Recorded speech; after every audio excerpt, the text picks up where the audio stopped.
Gisulod sa mga pulis sa Taluma Police Station 3, kuyog ang City Intelligence Unit, City Special Operation Group o Regional Intelligence Unit ang usa ka abandonadong bunkhouse sa Purok 4-B Matina Pangi, Davao City bandang alauna kaganyang kaadlawon. Dang ilang nadawat ang report nga dunay daghang smuggled nga sigarilyo ang gitaguan sa lugar. Nakumpirma kini sa mga otoridad diyang ilang na-recover sa bunkhouse ang 100 master cases sa smuggled nga sigarilyo. Balor 1.2 million pesos ang kantidad. Naktuhan sa mga pulis ug nadakpan ang suspect nga giingong nagtago sa mga kontrabando nga si Mark Cabiles, 43 anyos, nga residente rasab sa naskutang lugar. Sumala ni Police Major Genesis Uriel, ang hepe sa Taluma Police Station 3, nga gikan sa laing lugar ang smuggled nga sigarilyo. Atong intelligence gathering, no, gikan ang smuggled cigarettes, allegedly smuggled cigarettes sa Buanga.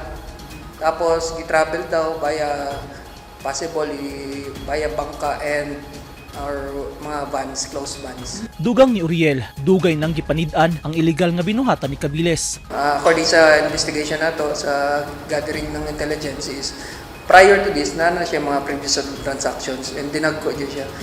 So swerte ta kay nakuha na to agad kay possible daw within this day makuha to tanan. So nakuha lang tag gano, nakasulod ang atong mga personnel dito and nakakuha ta og nakuha gyud nato siya.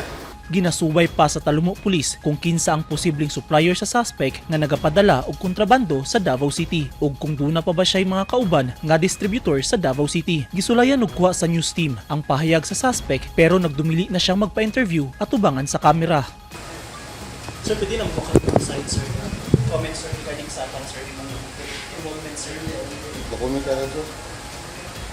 Kasong paglapas sa Republic Act 10643 kung an act to effectively instill health consciousness through graphic health warnings on tobacco products ang atubangon ni Cabiles. Naana sa kustodiya sa Taluma Police Station ang nakumpiska nga mga kinarton nga smuggled nga sigarilyo alang sa tukmang disposisyon.